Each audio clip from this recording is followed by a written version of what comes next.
நல்ல காரசாரமாக கடப்பா கார தோசை எப்படி செய்யலான்னு பார்க்கலாமா? ஆனால் அடிக்கடி செய்யாதீங்க, மந்த்லி ஒன்ஸ் ட்ரை பண்ணி பாருங்கள், அவ்வளோ காரமாக இருக்கும். இதுக்கு முதல்ல ஒரு மிக்ஸி ஜாரில் ஒரு 2 டேபிள் ஸ்பூன் பொட்டுக்கல்ல 10 பல் பூண்டு தோலோடு சேர்த்துட்டு நல்லா பவுடராக அரைச்சி தனியாக வச்சுக்கோங்க. இப்போ ஒரு மிக்ஸி ஜாரில் 5 வரமிளகாய் நல்லா ஊற வச்சு எடுத்து வச்சுருக்கேன். ஒரு பெரிய வெங்காயம், 1/2 ஸ்பூன் சீரகம், தேவையான அளவு உப்பு சேர்த்துட்டு நல்லா ஃபைன் பேஸ்ட்டாக அரைச்சி எடுத்து வச்சுக்கலாம். இப்போ தோசைக்கல் நல்லா சூடானதும் ஒரு கரண்டி மாவை எடுத்துட்டு நல்லா ஒல்லியாக ஒரு தோசை ஊற்றிட்டு 2 பக்கமும் நல்லா திருப்பி விட்டுருங்க. 2 பக்கமும் நல்லா வெந்ததும் நம்ம அரைச்சி வச்சுருந்த பேஸ்ட்டை ஃபுல்லாக அப்ளை பண்ணிக்கோங்க.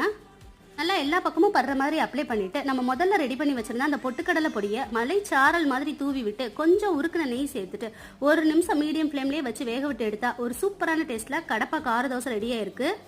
இதுக்கு சைட் டிஷ்ஷே தேவையில்லை, அப்படியே சாப்பிட்லாம். இதே மெத்தடில் நம்ம முட்டை தோசையும் செய்ய போகிறோம். அதே மாதிரி நல்லா மெல்லிசா ஒரு தோசையை ஊற்றிட்டு முட்டையை உடச்சி ஊற்றிட்டு உப்பு மிளகுத்தூள் சேர்த்துட்டு அரைச்ச பேஸ்ட்டு அரைச்ச பொடி 2யும் தூவி எடுத்தால் ஒரு சூப்பரான முட்டை தோசை ரெடி ஆயிரும்.